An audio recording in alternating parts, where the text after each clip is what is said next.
Is it me or did Fox get their naming convention backwards? By definition, Elite, well, that's the best of the best, whereas Factory, that's just making a bunch of stuff in a building.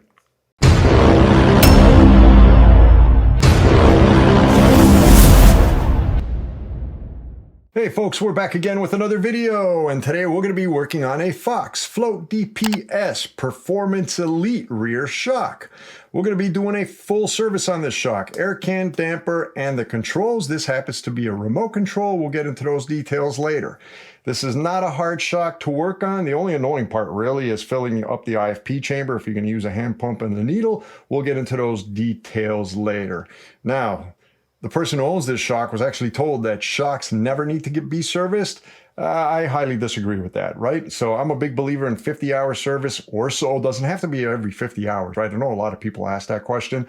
For lower boots on forks and for air cans on shocks, this is one of the most, if not the most beneficial service you could do to a mountain bike.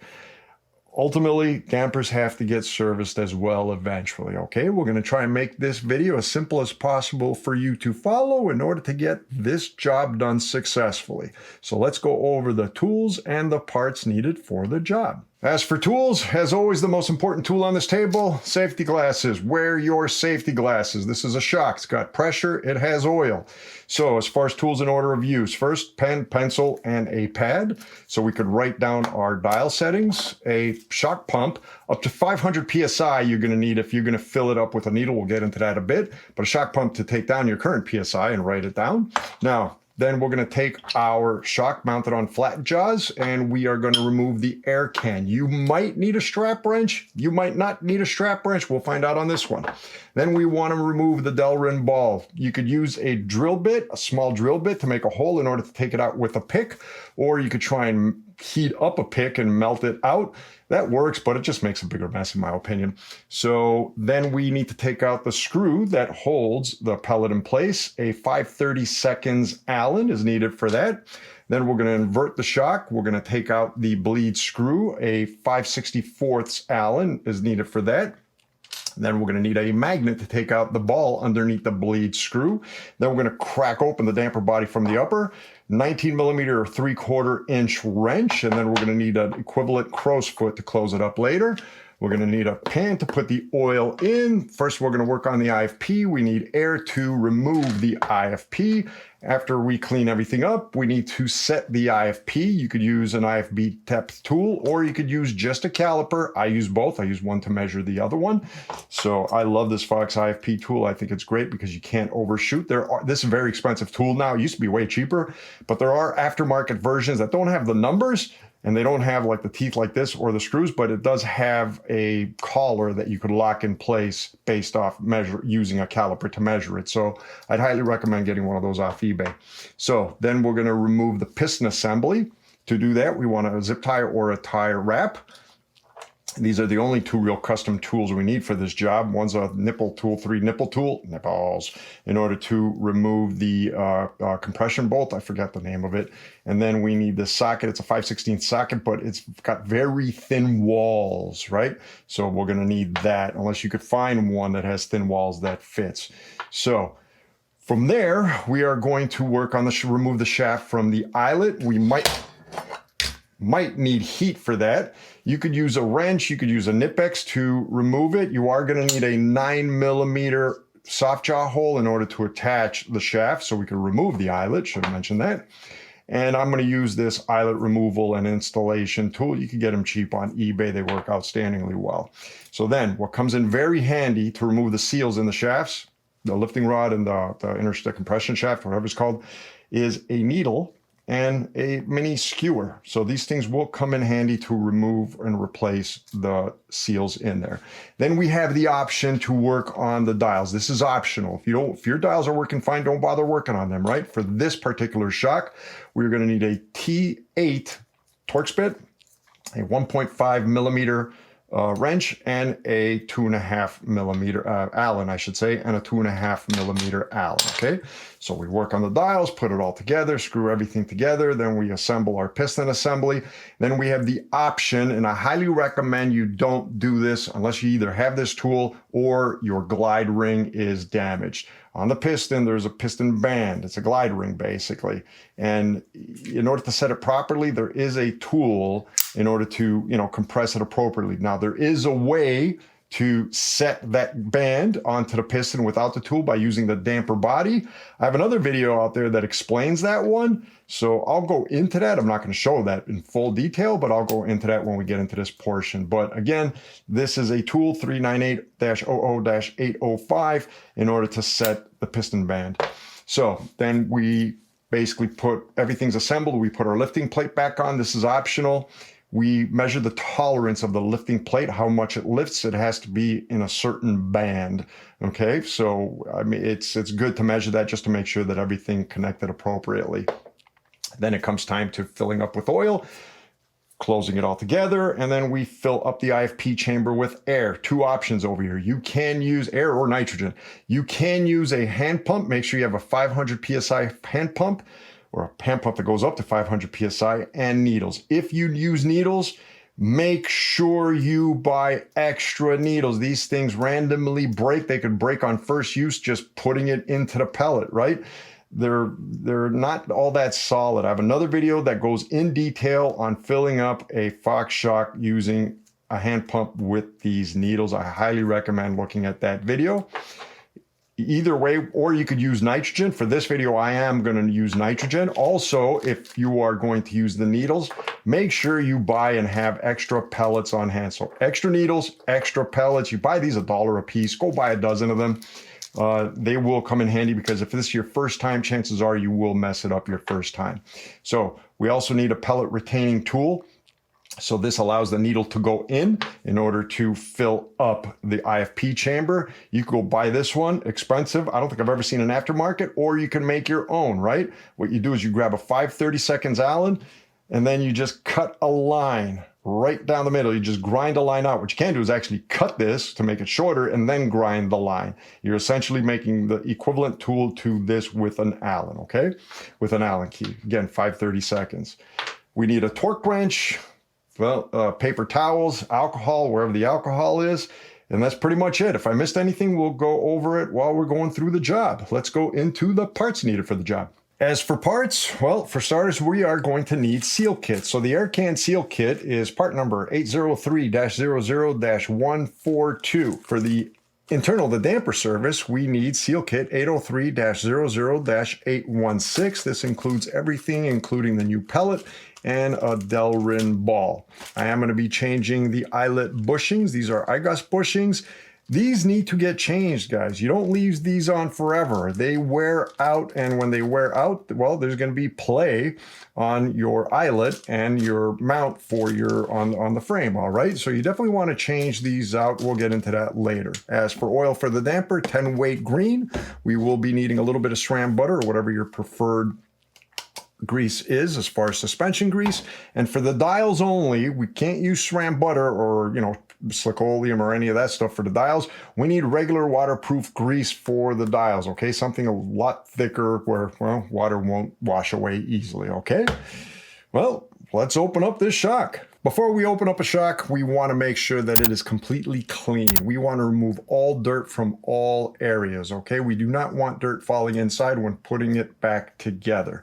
So the first thing we need to do is write down our existing settings. So let's start with our air.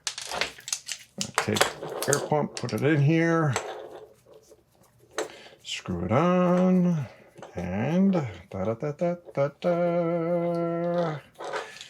we are at, well, apparently we are at nothing. He must have removed the air from this thing. Huh.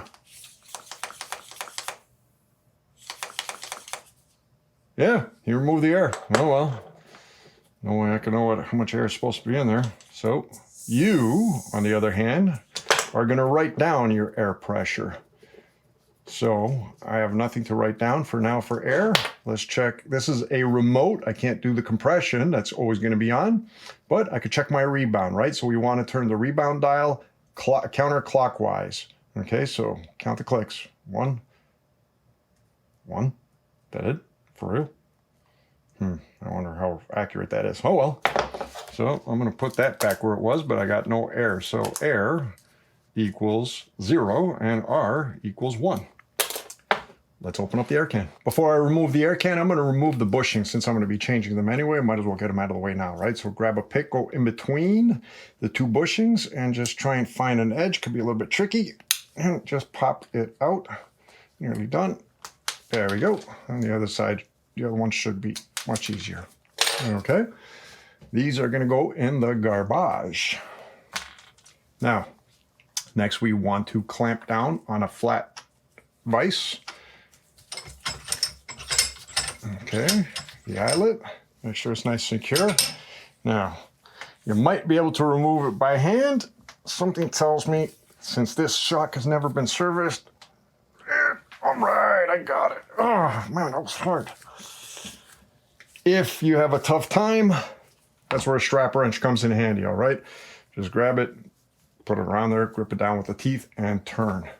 But I was able to remove it. Now, before we completely remove it, let's be a little bit safe. Grab a towel, put in the eyelet, just in case there's pressure in there that we are unaware of, so it doesn't just pop off. If it does pop off, it'll pop off into the towel.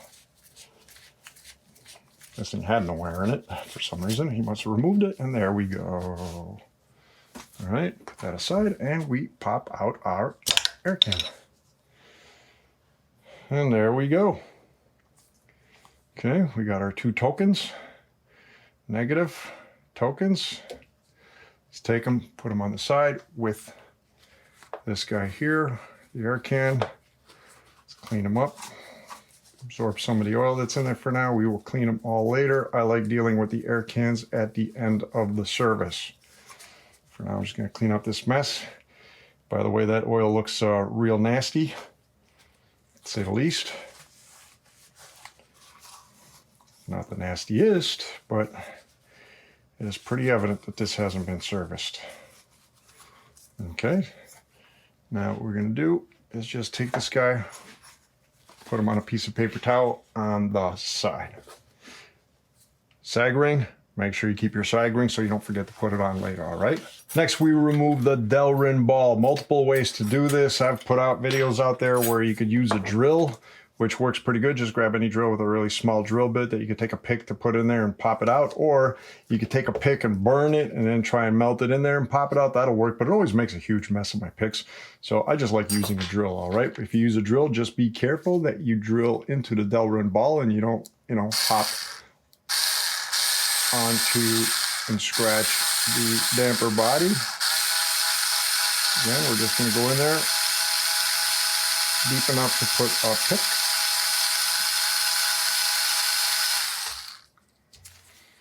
That should do it, in theory. Or maybe not. I can't find my good pick. That's so annoying. None of these are big enough. Great. I got a fatter pick over here. And this one should do it. There we go. All right. Like I said, just drill a hole big enough for a thick pick, not a real thin one, to go in there and remove it. That's garbage. We're going to put it on the side. Next, we grab our 5/32 screw, all right? And what we're going to do is take a little bit of paper towel, put it on first, because oil will come out, oil mist will come out. And then slowly release. Just like that. All right. Okay. Now, put this screw on the side. We're going to need that for later. Now let's go in there and grab our pellet. Pick it down on one, push it down on one side, lift it up, and then you should be able to just scoop it up. Just like that. And that is garbage. They give us a new one in the kit. Next, we grab our 5/64 and we loosen and remove our bleed screw. So put the head in there, give it a good crack. And then, oh, air bubbles are coming out.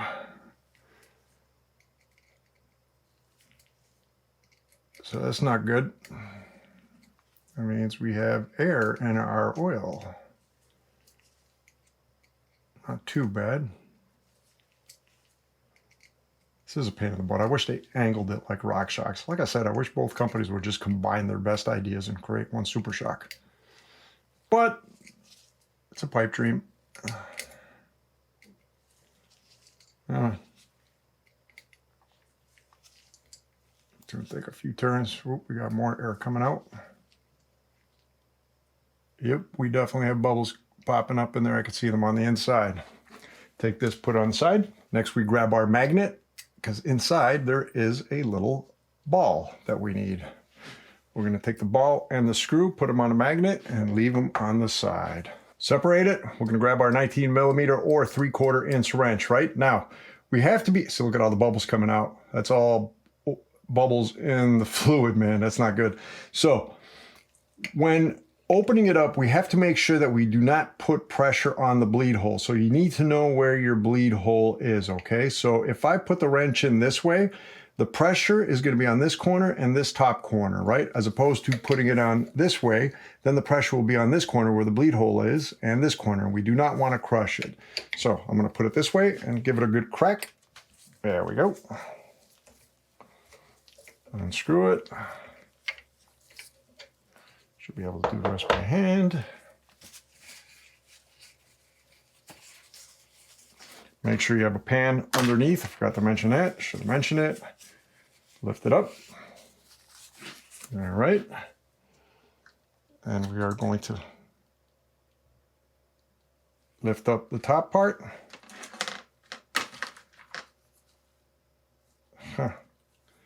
Now, let's put this in here for now. Right. Remove this guy here and we empty him out. Ooh, nasty. That's real nasty. Not only is it all frothy, we got a ton of aeration going on, or a good amount of aeration, but look how black that's turned. That's supposed to be like a lighter green, to say the least. So, yeah. Again, shocks need to be serviced. Okay. So I'm just going to let this empty out before we go on to the next step. As always, folks, when it comes to oils, please dispose of them properly. Don't put them down the sink. Don't put them down the toilet. Don't put them outside. Don't throw them in the garbage. Put them in a bottle, clearly marked. Don't drink. Give it to your local bike shop. Give it to an auto shop. They will know what to do with it, okay? First, we're going to work on replacing the seal on the IFP and prepping the damper body. Now, if you noticed over here on this side, I opened up the seal kit for the damper, and I put everything in size based on, well, in order based on size, I should say, okay? It'll make it easier to find the seals later. So we need to remove the IFP. Easiest way to do that, grab an air can, put it in the IFP hole, point it down, don't point it straight forward. And boom, our IFP is out. Okay. Let's take a look at this guy. Oh man, look at all the, wow, look at that. Yeah, this IFP's definitely had it, that's for sure. So let's put them on the side for now. Let's clean out the chamber first, or at least the damper body first. Grab a paper towel. Wow, just a little bit too low. Let me bunch them up. I'm going to try and get as much as I can down there. There we go. Now I can touch bottom. Really good. Clean them out real well. Clean the threads out. Clean the body out, which you can't do. Put a little alcohol in them. Make sure we clean them real good. Okay.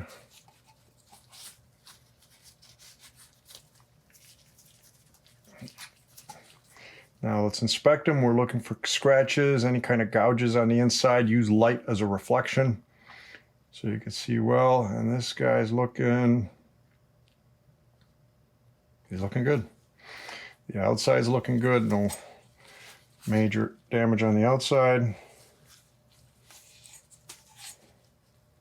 Oh, it seems like there's a little bit of wear over here, but he's good. We're in good shape. Okay. Now we grab the IFP. First thing we need to do, grab a pick, remove the seal. Okay. Make sure our IFP is clean real well. Let's put this guy on the side for now, right? So now what we want to do is find a replacement seal, which is an easy one to find. Put this guy here. Now what we're going to do is put grease on this seal. Put some grease inside the seat.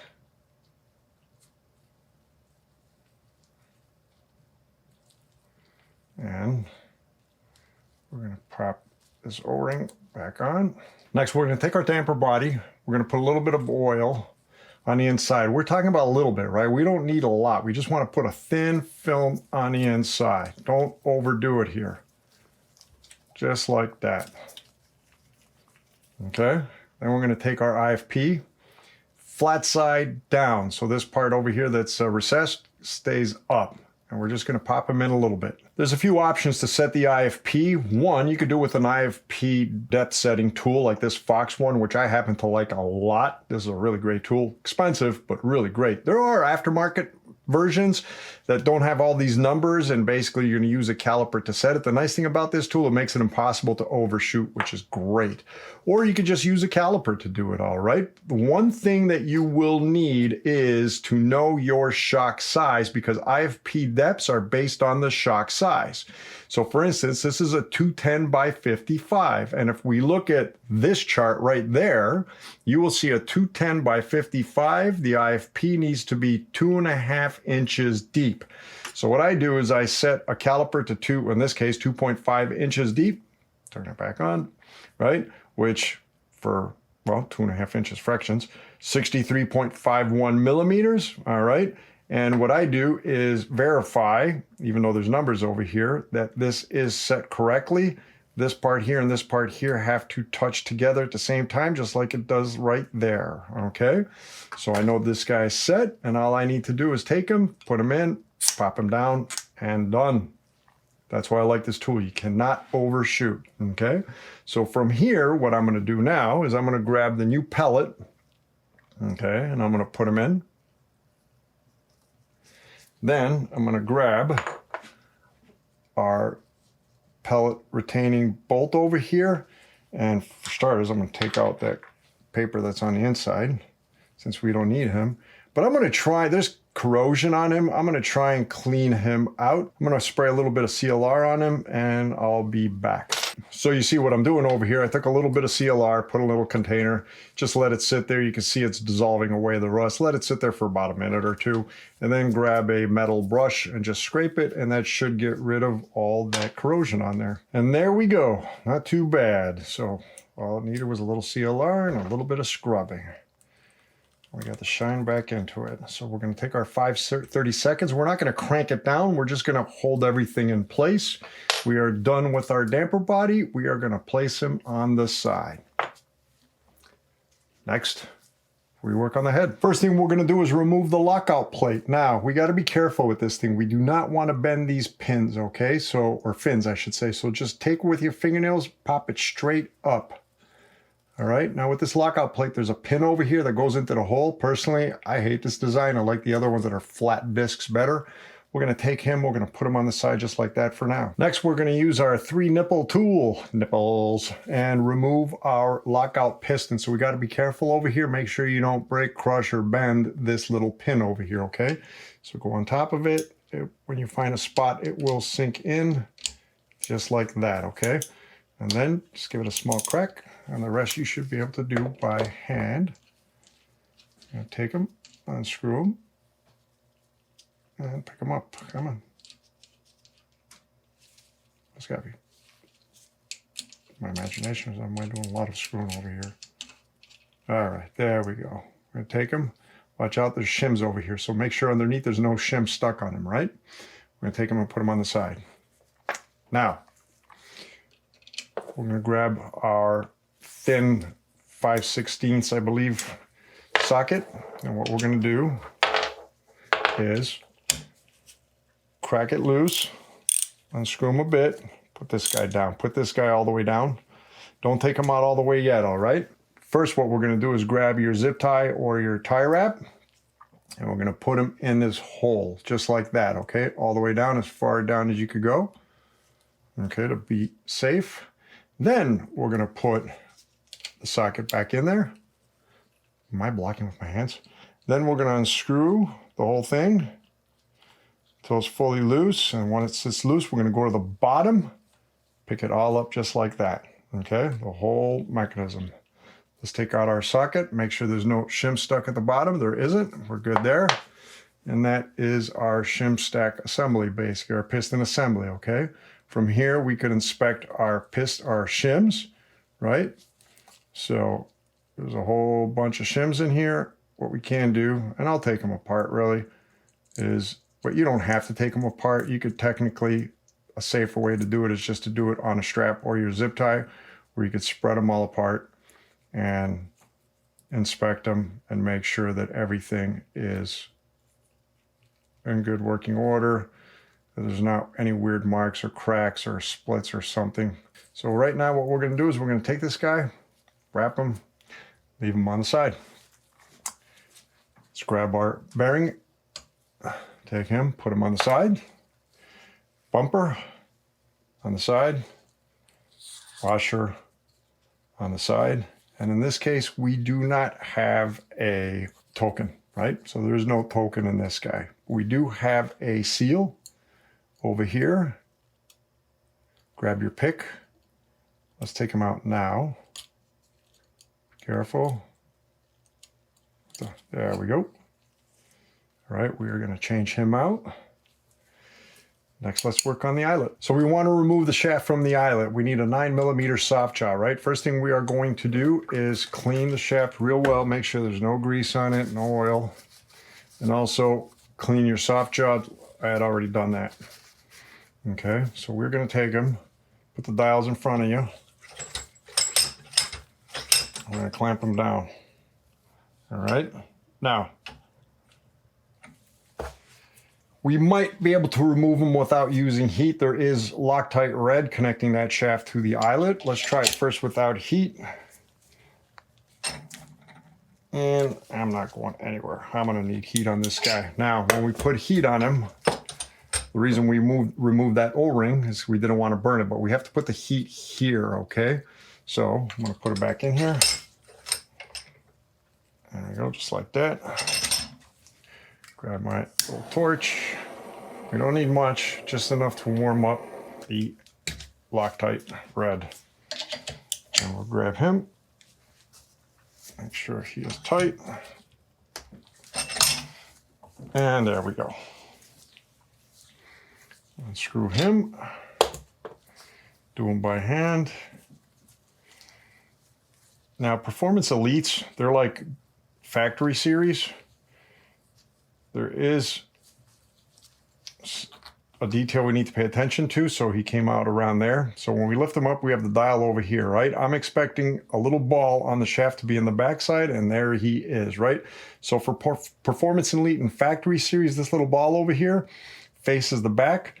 On regular, the Performance version, it would be in the front, okay? So I'm gonna take this guy, put him on the side for now. We'll work on him in a bit. We're going to take the rod, lift it up, and now we're ready to work on the seals inside this guy and this one here. So we have a seal inside the main shaft over here, right? And it resides just under these teeth over here. This is where a needle comes in handy. What we're going to do is we're going to go in there, poke it on the side, and then pop it out of his seat. Just like that. Oh, hooked onto you. There we go. So I just popped them out, right? Now what I could do is use this guy over here and push him out the other side on the back over there. These are the two hardest seals to deal with, to be honest. And they're not all that bad. So that's this seal. Second one is at the top over here, right around this area in here. Okay, once again, we're going to grab our needle. We're going to poke the seal. I just popped him out of his seat. Can I bring him on this side? I probably can't. Actually, I might luck it out because he popped out pretty high for some reason. That's pretty rare. He just happened to pop up in my direction. Usually what you're going to do, he'll pop down, typically, I find, at least for me. Come on. Yeah. And what you're going to do is you grab a skewer or grab your lifting rod and poke them out the other side, okay? Clean the shafts, put a little bit of alcohol on them. Put them down real good. Clean the threads, make sure there's no Loctite on it. This one's in good condition. And what we're gonna do is, this guy, bunch him up. Actually easier on the other side, really. And we are gonna feed him through to the other side. Just keep on spinning him just like that. So clean the inside, get any old gunk. Since this shock has never been serviced, as you saw previously, the O-ring started to dissolve. Let's see if we could force him out. Nope, I can't force him out. Let's do this side where the seat is, because I can see there's gunk in there.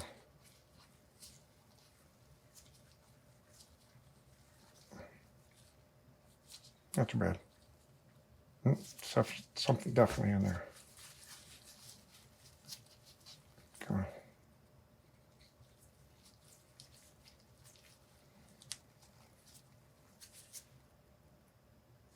What is that? It's probably a piece of rubber from the O-ring. Oh, it's gone. Okay. We clean this guy out. Let's try and clean the area where the seal sits. Make sure it's clean. You have to really, like this guy's small, put him in there. Smaller than that, put him in there, spin him around, and done. All right, now we find the replacements. This can be the two smallest ones. So that's obviously this guy here. Yep. Top one. And this one's going to be the one underneath it, I bet. Yep. Old out, new in.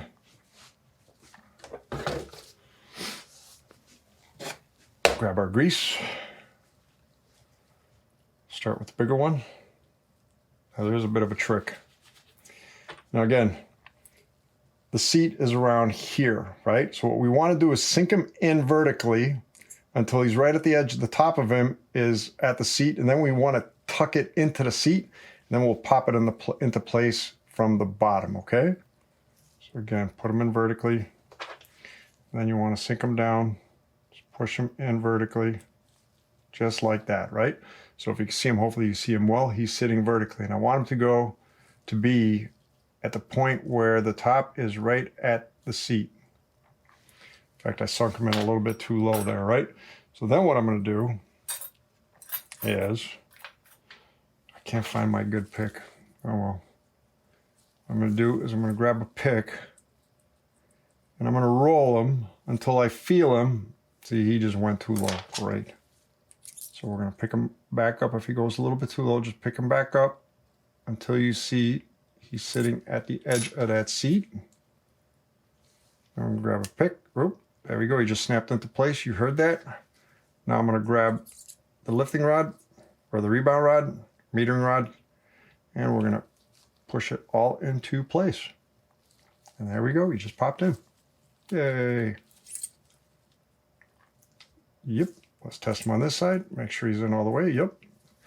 Perfect. We are set. So next we're going to grab our smaller O-ring, right? Put a little bit of grease on him. And basically we want to squish him. And we want to insert him vertically again. This guy can be a bit of a challenge, especially with gloves. There we go. Nope, nope.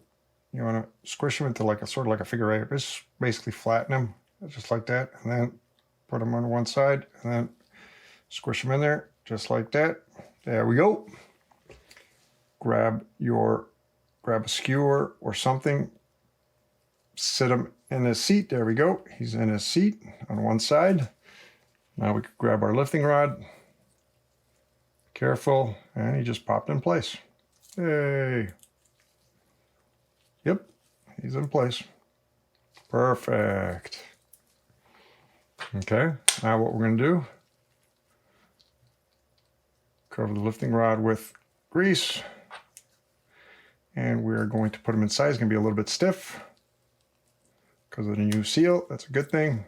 And he's in. All right. Stick him out a little bit. We'll deal with that later. The ball is in there. This guy is all set. Let's clean the threads for now. Put him on the side. Now, at the bottom, we have the eyelet. Actually, I gotta find my good pick. We have a seal. We need to take them out. All right. And we're gonna put them on the side. Because next up, we are gonna work on the dials. Now, this is optional. If your dials are working perfectly, you do not have to do what we are about to do. For the remote dials, first we are going to start off with removing the rebound knob. For that, we need a 1.5 millimeter Allen, all right? So it's all the way inside this hole over here. We're gonna go in there. We're gonna loosen it. We're just gonna loosen it. We're not gonna remove it. Enough to remove the knob. Okay.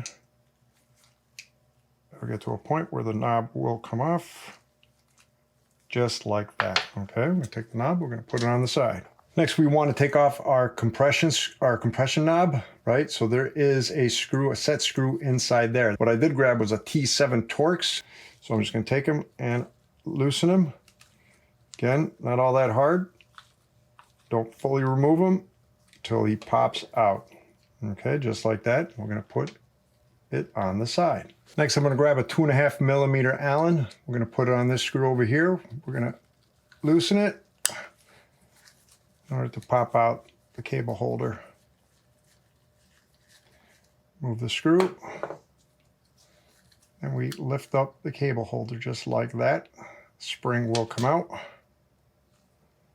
Okay, so let's put it all in order.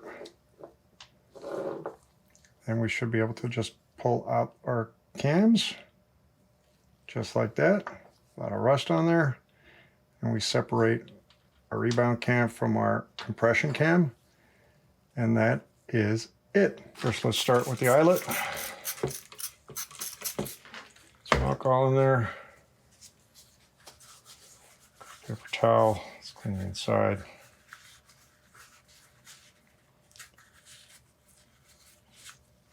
Okay. Let's clean everything on the outside. Let's go inside and clean.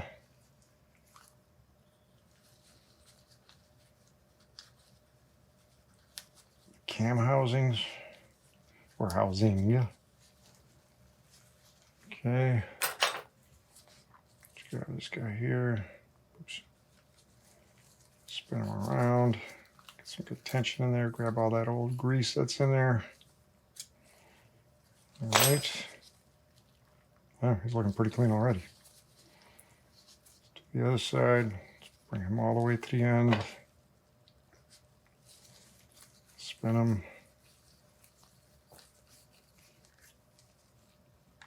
All right, he's actually looking really good. Make sure there's no Loctite on there, on the threads.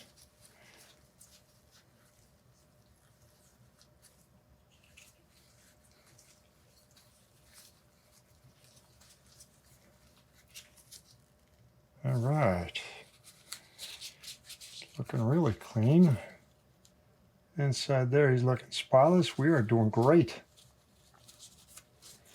Okay, I'm gonna take him, we're gonna put him on the side there.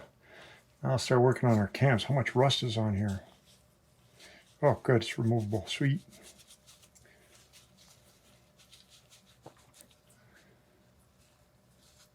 Okay, clean all the old grease.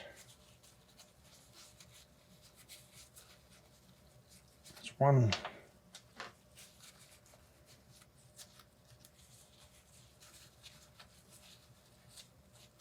Try and clean the corrosion inside the dimple. That is clean. Do our spring. Probably have to put a little bit of alcohol on him.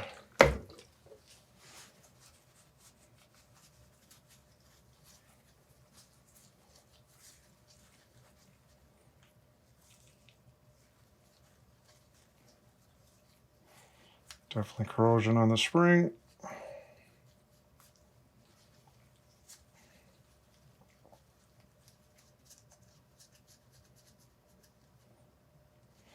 I'm going to set the spring in WD-40, see if we get the rest of that corrosion off of there. Put him on the side. Let's clean this guy.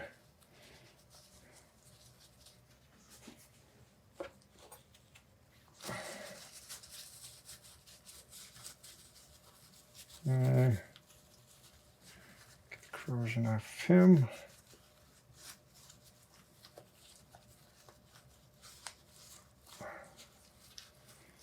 Let's clean the inside. Make sure it's nice and clean so it smoothly spins.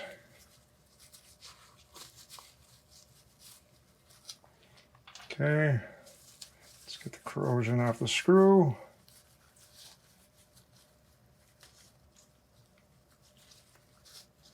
In fact, I'm going to put the screw in WD-40 as well. Let's clean our compression dial. Let's make sure we have no dirt where the cable is or dirt buildup. Actually, it's looking pretty clean, surprisingly.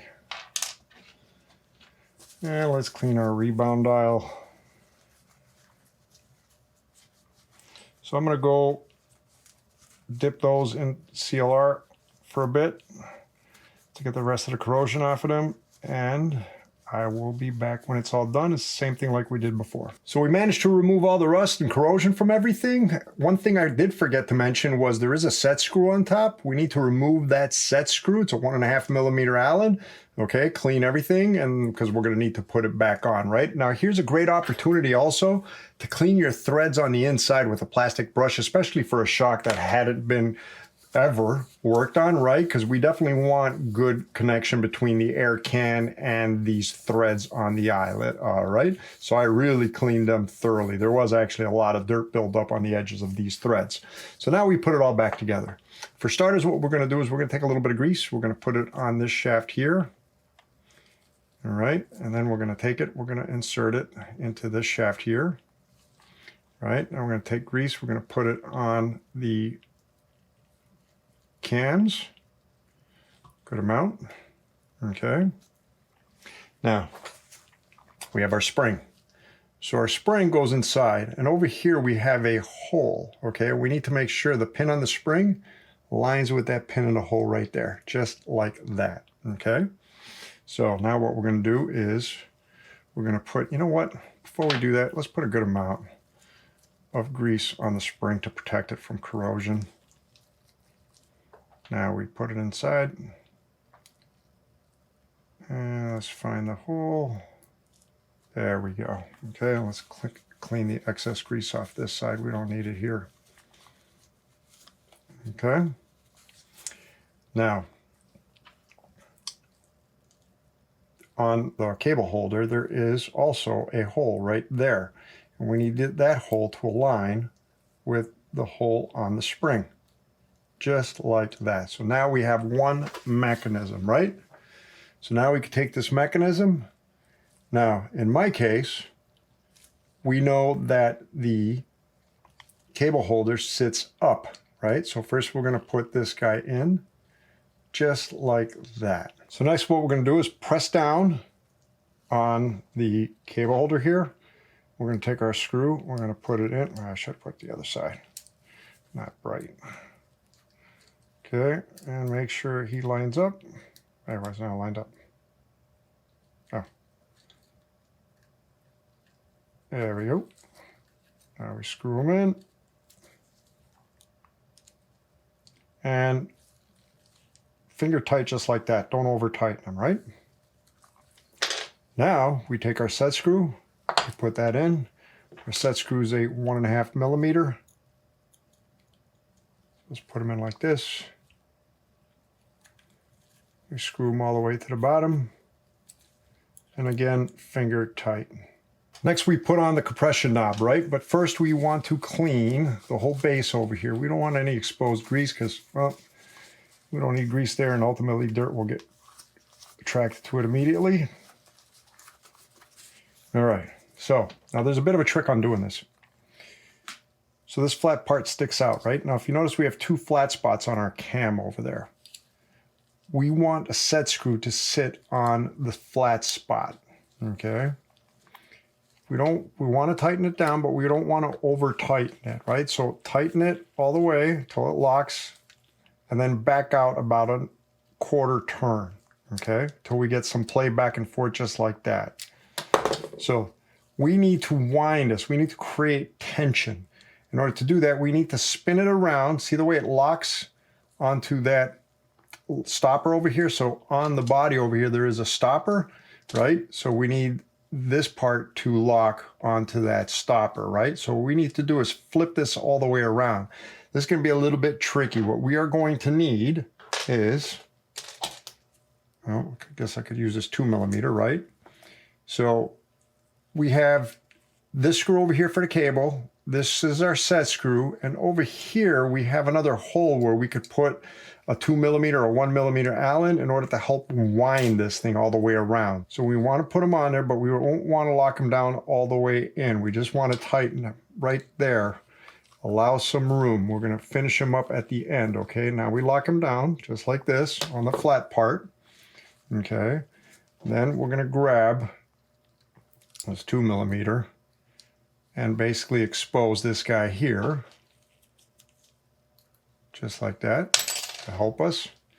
Now, see, now I could wrap him all the way around, and boom, he just locked into place over there, right?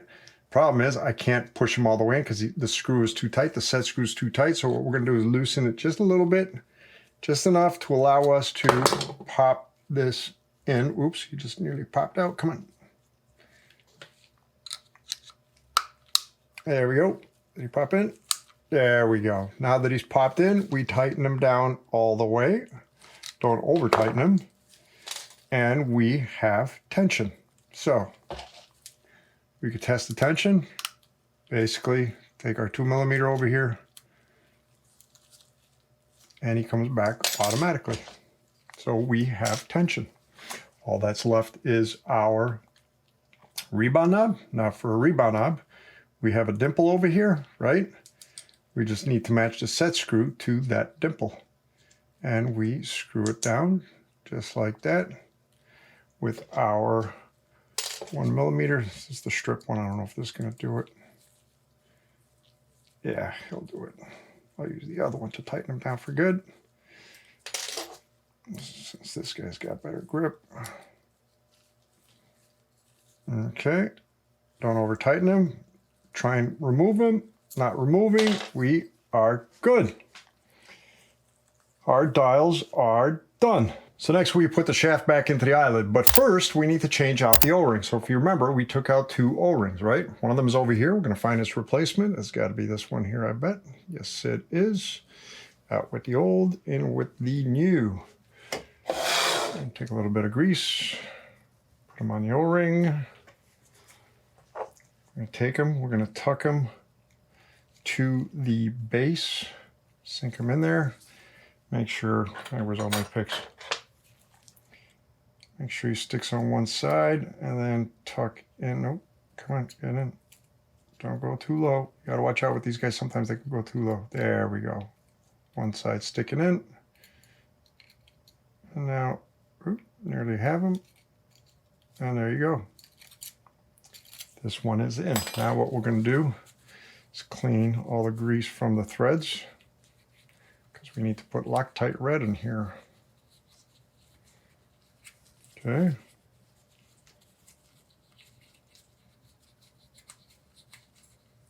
All right. Now make sure these are clean as well.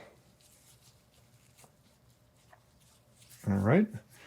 Then what do I do with my Loctite?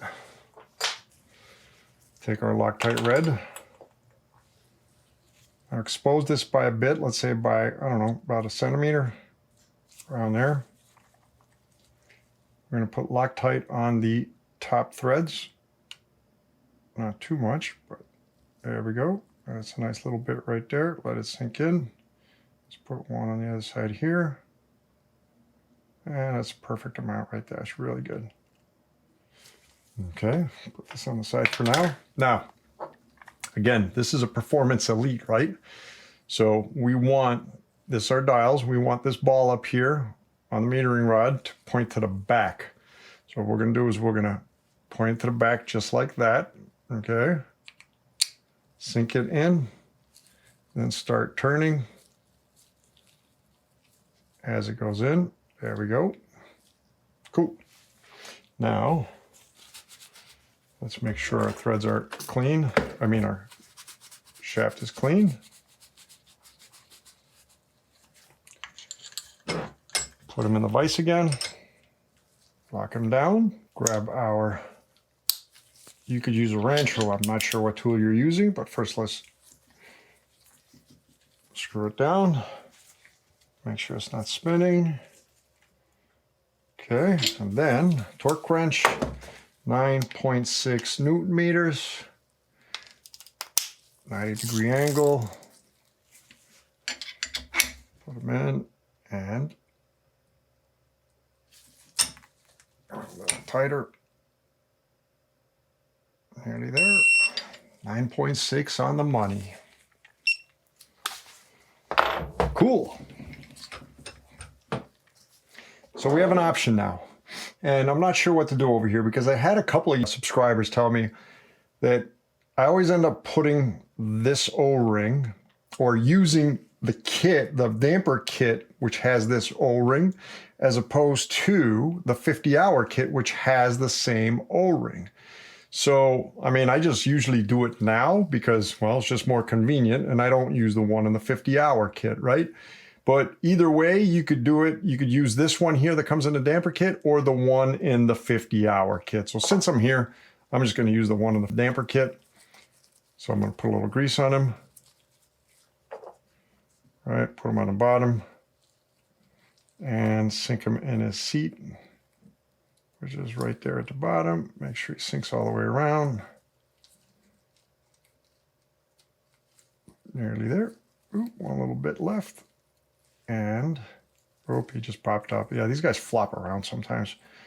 A bit of a pain. So there we go, there we go, there we go. Do I have him? Yes, I do. Now he is in. So our eyelet is done. So now we start assembling everything and changing out seals while we're assembling. So first, let's put on the washer. And then we have our old bumper replaced with our new bumper right there. Then we have our bearing assembly. Now the bearing assembly has a seal on, O-ring on the inside here and an O-ring on the inside here. These are the 50-hour O-rings and seals. We're going to change those later on. I don't like changing them now just in case I damaged them by mistake because they're exposed, right? So first we're going to go inside. We're going to grab this O-ring here. Then we're going to go inside over here and grab the one on the inside. Careful with this one. Well, it's a little bit stiff. Let's see if I grab him here with this guy here. Scoop him underneath.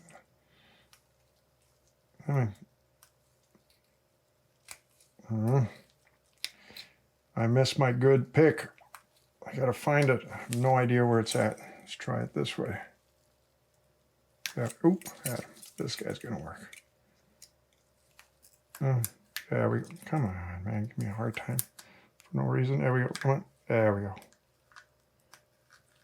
Now we got him. And we are going to pull him out. All right. Bushing on the inside's in good condition. I mean, it's good.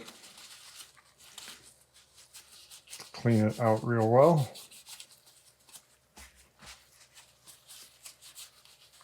All right.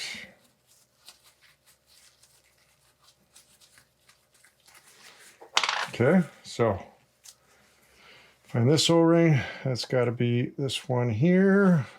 Old, new, and this one's pretty obvious. It's the white one here, right? So we're going to start off first with the inside. Now what I'm going to do is grab a good amount of grease and put them on the seat on the inside. Just fill them up. I like filling them up. That's a me thing. Okay. There he is. Okay, now we got him on one side. Now, let's see if I could. The only thing is I don't want to scoop them up like this because I don't want to scratch the bearing. You got to be careful. You don't want to damage the bearing. Let's push him up this way. Yeah, I got him now. There we go. And easy. Let's grab the rest of the grease, put him on this O-ring. And this guy should be easy enough. He fits at the bottom on the inside here. Just like that. All right. So now, put a little bit of grease on your hands, from your hands. Roll them in. Wow, he's going to be super stiff now. Sure, that's grease, right? Yes, he is in. He's absolutely in. Okay, there you go. Let's clean the grease off the top of here. Okay. Put him down. Now, this part here is optional, and I highly don't recommend you do it unless you have the proper tool. So this is a glide ring. And these things do wear over time, but usually you will be okay. They last a very, very long time. The only time you need to change them is if you visibly see or feel damage on him, right? This one's actually in good condition, but I have a tool. There's a special tool needed to put those on. You could do it without the tool by using the damper body. I have a video that I've already created that explains how to do that. I'm not going to recreate it here. But I highly recommend not touching this unless you absolutely have to, okay? So as you can see, I removed the entire shim stack. I separated everything. So this is the piston, right? And that's the glide ring. So what I'm gonna do is remove that glide ring. Maybe this guy here will do it. There we go. This guy's gonna do it. So let's take him out. Now, there's two types of glide rings. One's flat, the other one's stepped. And this one seems like it's going to be a flat one. Nope, it's going to be a stepped one. And the step's going to be above. So I bet you there's a step on the top. Yes, it is. So that's what I mean. See, it has a step, and the step goes inside that groove, right? So we have two glide rings in the kit. One is a step like this one, and the other one's flat. By flat, I mean on the inside is perfectly flat. So we need the stepped one, right? And the step goes on top down just like that. So what we're going to do is we are going to take it and delicately install it. Try not to overstretch it while installing it.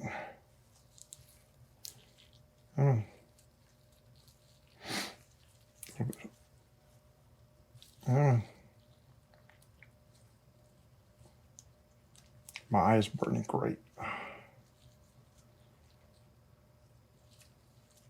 There we go. Oh, there you go. You had it, you had it, you had it, you had it.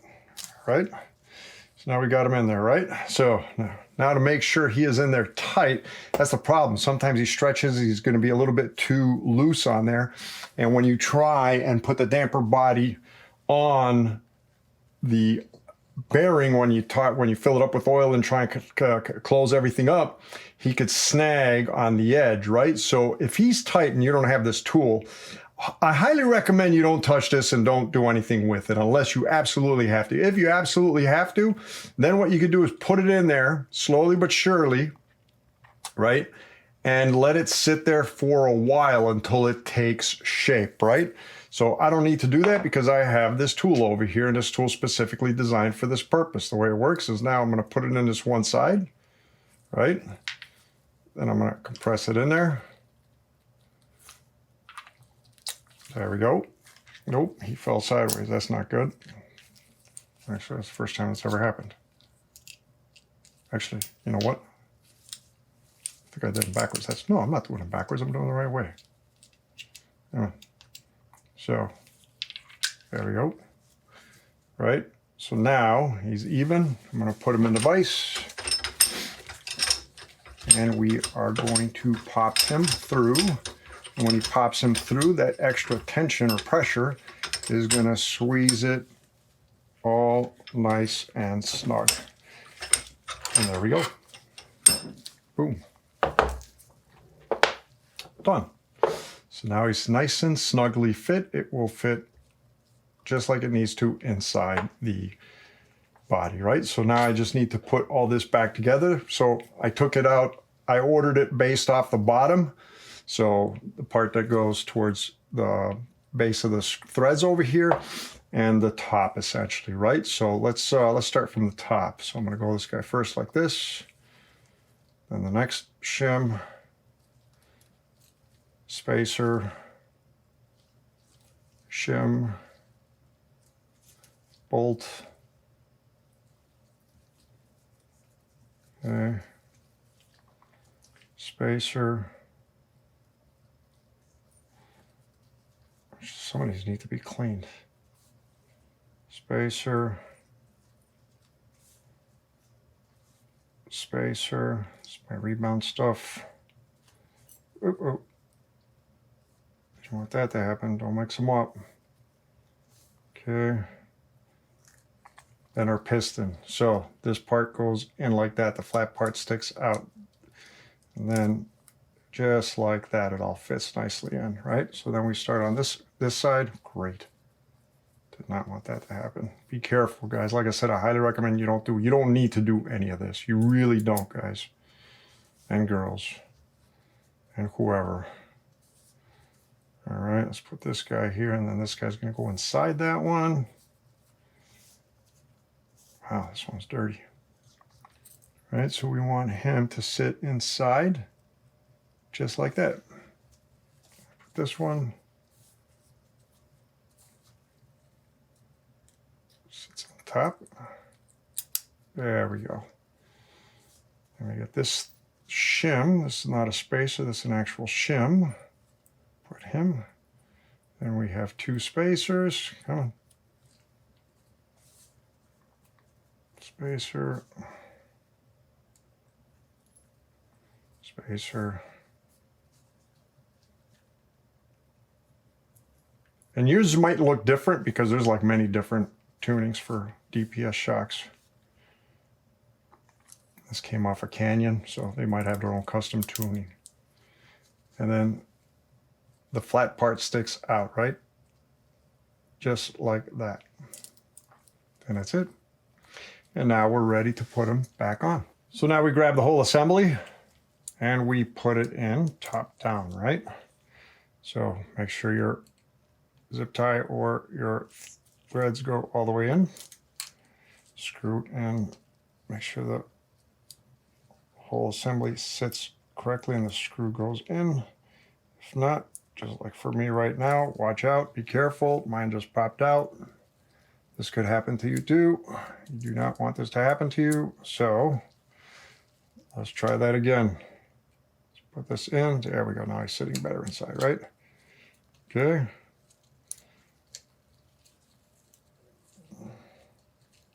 Now the whole thing's sitting better. Now we're able to screw them down. Let's grab our, be careful, don't be too brave. Caution. It's highly recommended here. You don't want this falling apart on you, okay? That's as far as I could take it in. Be careful no shims get stuck. Take this out. Grab our torque wrench, 6.8 Newton meters for the bolt.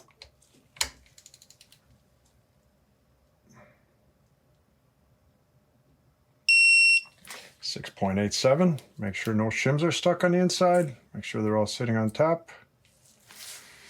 And take the lockout piston. Do it by hand first, always by hand. Until you can't do it anymore. There we go. Let's put our tool in there. And he's like 2.5 Newton meters, I think. Oh boy. I believe it's 2.5 Newton meters. If not 2.3 Newton meters. Let me check. I was right. 2.5 Newton meters. There we go. And 2.52.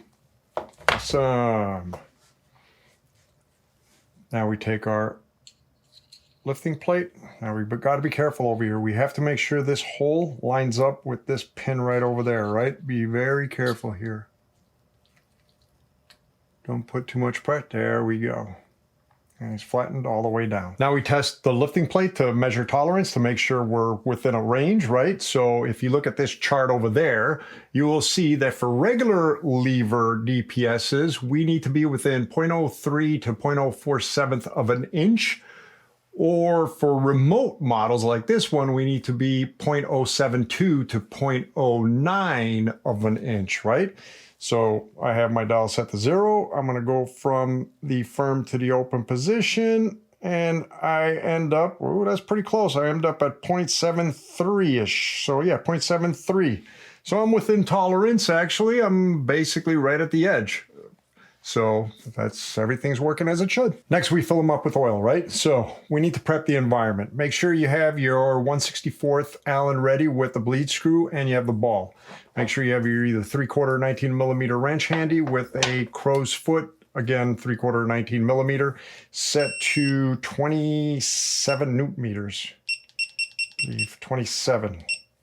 Okay, something rubbery so we could tap air out just in case, right? And well, we're going to need our 10-weight oil. So 10-weight green oil, let's take it. Let's put some in here right to the top. Ooh, one more thing before I fill it up. Don't forget, put your pan underneath.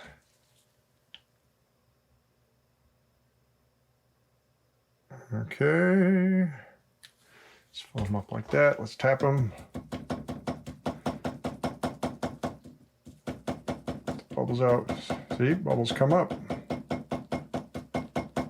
Weird the way that works. Okay, see what I mean? They pop up. That's why we tap them. We're vibrating them up. Let's fill them up, overfill them, and there we go. Okay, now we're going to find our bleed hole. We're going to put our finger on the bleed hole. And what we're going to do is take oil and fill all the little ports in here as much as we can. Just let it sit there. Let it fill up. Let all the air come out. Now when we put them on, we're going to roll and insert, right? So we take them, we roll them, and put them down. Okay? We want to roll them in. That's the big one, is rolling them in. We don't want to just put them straight top down because we want air to be displaced as much as possible. Move this guy out of the way. Okay. Also make sure your dials are in the fully open position. In my case, only my rebound I have to worry about fully counterclockwise. Okay, so it's in the fully open position. When we put them in, we don't have to totally rush it, right? We can sort of take our time too. Also make sure that I should have mentioned that the bearing assembly, the bearing housing is all the way up, right? Do not push them down from the eyelet. Only push down from the bearing assembly. We do not want the shaft to come in, okay? We don't want this part to go in without the bearing assembly. So I'm going to take them, 1, 2, 3, take them, roll them, and let them screw them in there. I am screwed in. Now let's just take our time rolling them around. Oil will come out. With the oil, air bubbles will come out through all those little ports as well, right? So for now, we don't have to worry about where the bleed hole is, but try and find the bleed hole. There's the bleed hole. I can see air coming out, right? So let's take our time. Air will come out. There's more air coming out.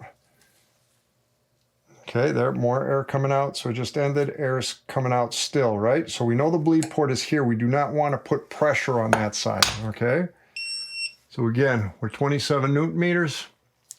We do not want to put pressure on this side. So basically, I'm going to hold them down. I'm going to connect them this way. So now pressure will be here and here.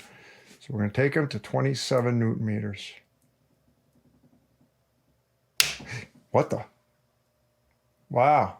Did that thing just break? It did. Wow, that sucks. Okay. So much for that. I'm pretty sure this just broke. Not the end of the world. I'm just going to put them on a flat jaw. Still got time. We are doing good.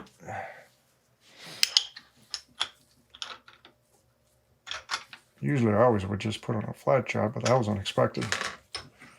I wanted to try something different. Okay, my bleed hole's over there. Still full of oil. No air coming out. I mean, no air going in. Take them and 27.4. Okay, so there's our bleed hole. We're going to take our pellet. We're going to put him in. He's going to sink in. And then we take our screw. And he can be a little bit finicky in the beginning. This is a dumb design. I should have done like rock shocks. Okay, there we go. There we go. Nope, I thought I had him. Come on, man.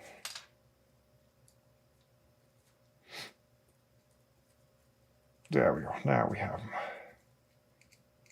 And we take them and we screw them down all the way. Come on. Come on. All right. There we go. Now we do them finger tight. And we clean up our mess. To fill up the IFP chamber, we have two options. We could use nitrogen or we could use air with an air pump. Air works just as good, guys. For 99% of the people out there, it's not going to be an issue at all, right? My only recommendation is make sure you have extra needles. Buy at least 5. They break at any time. They could break on first use. You never know. They're not really made for this application, to be honest, right? So they are pretty sensitive. Also, make sure you have extra pellets, right? These things cost $1 each, so go buy a dozen. Make sure you have at least 5 needles available and a good amount of pellets just in case, okay? So I'm going to use nitrogen for this one. You will need the pellet retaining tool no matter the solution, or you can make your own. I have a whole video dedicated just for filling up Fox shocks with hand pumps and needle systems, okay? So make sure you take a look at that video. You don't have to use nitrogen, but I am going to use nitrogen. So what I'm going to do first is I'm going to open up,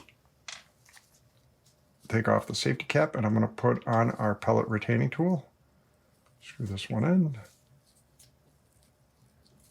Okay, just like that. All right, so now I have full exposure to my whole system over here. I've already charged it, right? I am at, oh yeah, that's after the fact. So I've charged this side. I haven't charged this side yet. I got lost there for a second. My whole mind was somewhere else. So now I'm going to put this guy in, okay? Now what I want to do is tighten him and then relax him a little bit.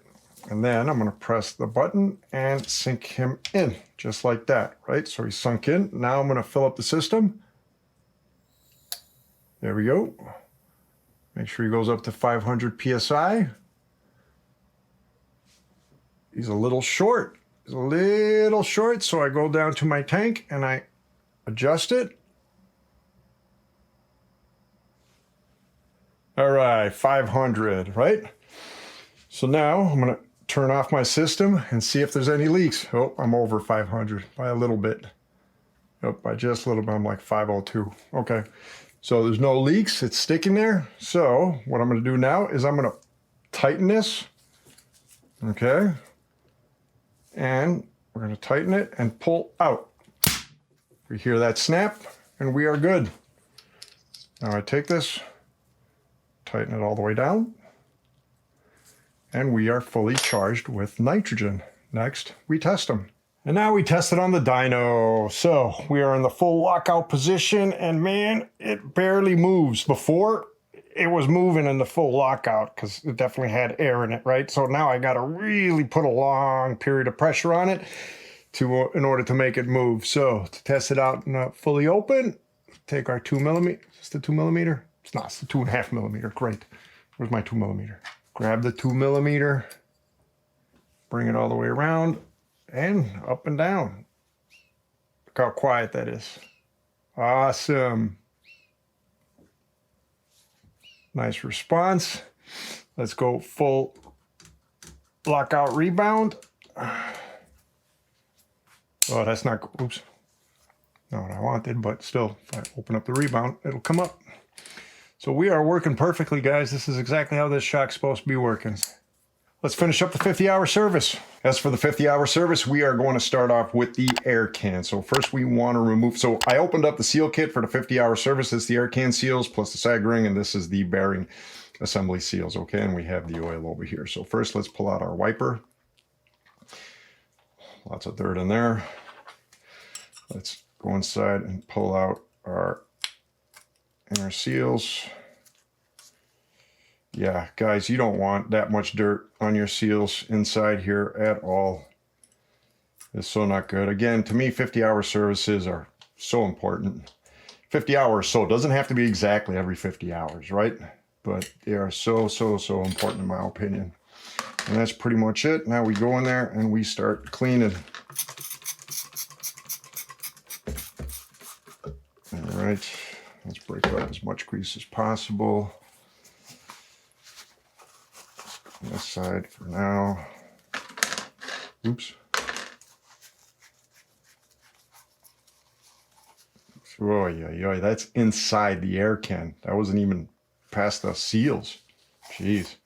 Again, don't let your air can get to this, because I'll show you when we clean all this what happens. Because there is wear on two spots in this shock, pretty bad. Well, wear that's, well, getting pretty bad. Okay, let's go in here now. Right, a little bit more where the seals sit. And what we're going to do is we're going to create sort of like a corner and put it in the inner seal seat. So there's two seal seats. That's the wiper, that's the inner seals. Let's put it in there and then let's roll it around. So we get as much of that dirt out of there as possible. Let's put on the wiper seal seat.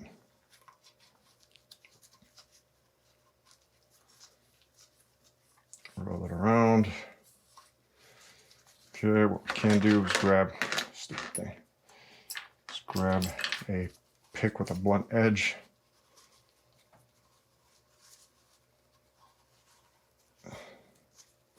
That's pretty good. Let's go to the inside, do the same thing. Actually, I'm not in the seat. There, now I'm in the seat. Let's just go around and around. Yeah, we're doing much better, but you see, there's still dirt in there. So let's do that again.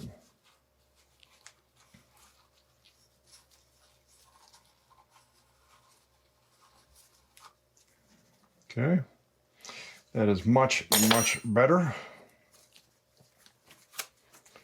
Go on the inside over here. In here, it sort of dips, so you want to get your finger in there because dirt collects in there pretty good. So let's go in here. See what I mean by dirt collects in there?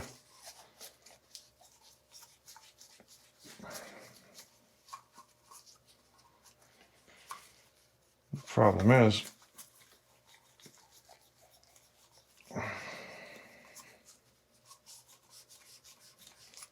want to clean your threads, use your thumb, put them in a thread, spin it all the way around until it goes all the way to the top. Again, we want good connection between the eyelet and, see what I mean? Now we inspect the inside. And the inside, there is some rubbing. Probably because of the dirt, but we're good. Not the end of the world. All right, so we're going to put him on the side. You know what? Let's work on him now. So first thing I'm going to do is open up this guy here. Let me get my scissor. So I opened up the top, right? So what I'm going to do is put a little bit of float fluid from the pack. Just cover this guy. Right? Put him on an angle so it doesn't spill out on me. Great. Okay. Now we're going to sort of fold them like that. We're going to put them on the inside seat and tuck them all the way around. The first one's always the easiest. Flatten them out best you can. So then we're going to take the quad ring, put some oil on him all the way around.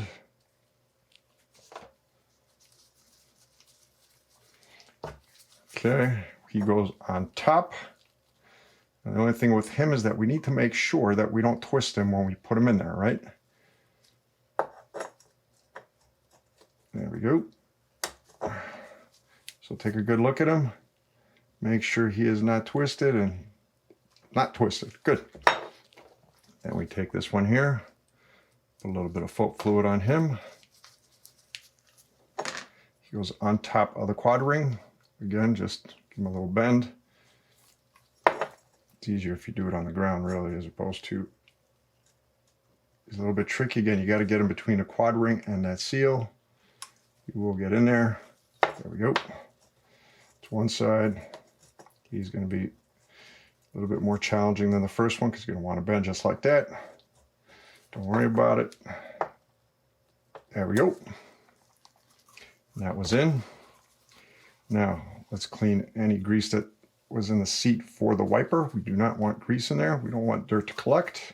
Wipe your hands. We're not putting anything on the wiper. We're just going to put the wiper in.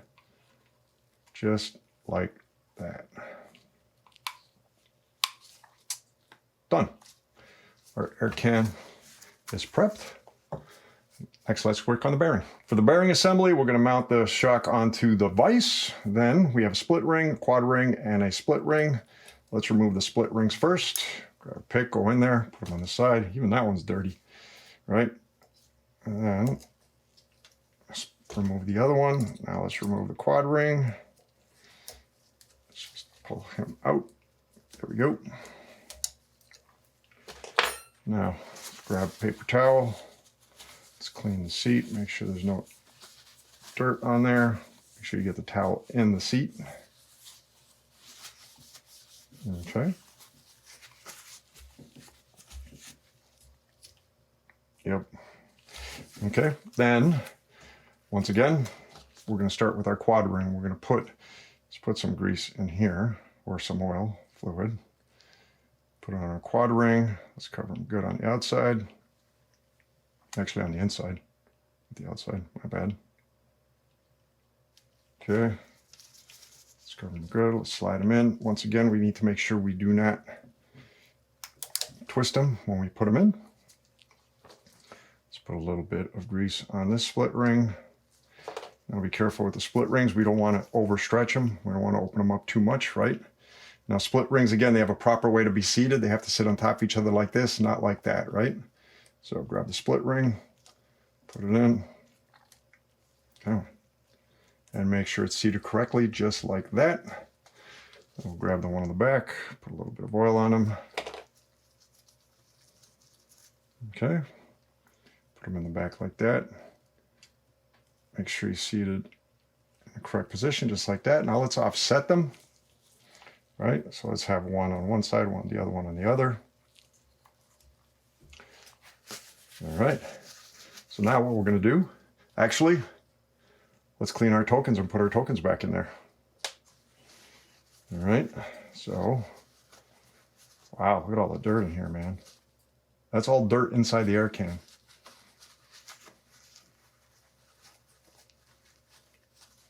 It's like mud. It's not good. Which explains, because if you look carefully over here and over here, right? If I spin this around, there you go. Look at all that. That is wear. That's the finish that's worn off. It's wearing down to the base metal essentially underneath here as well, right? This is the sag area. So that's why it's important to stay on top of your service, guys. I mean, that's going to happen over time, but that should take years to happen if you properly service or regularly service your shocks and forks. Boy, man, that's really a pain in the butt. There's a lot of mud in there. Look at all that. This is like mud.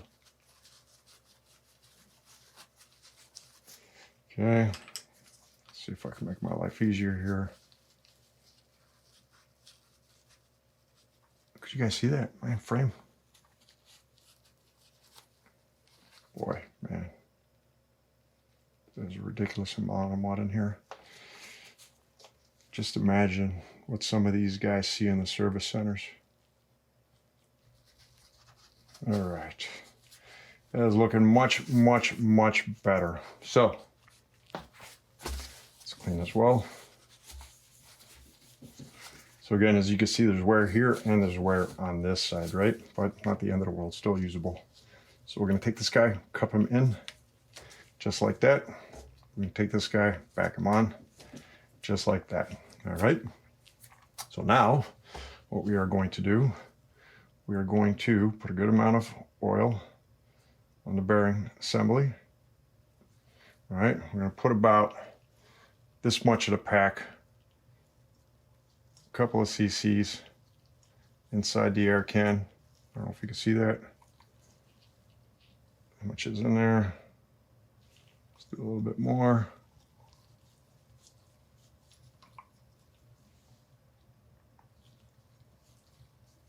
Okay, that's enough, right? Spread it around in there.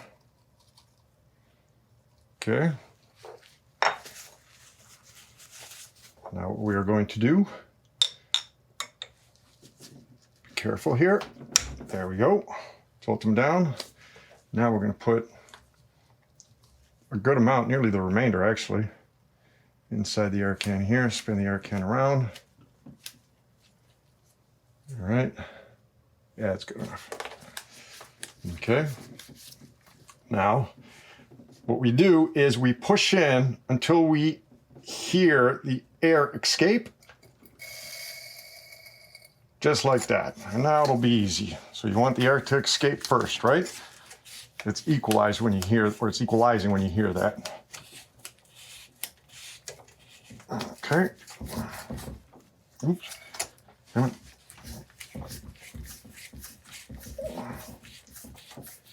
There we go. Grab a paper towel. Get more grip.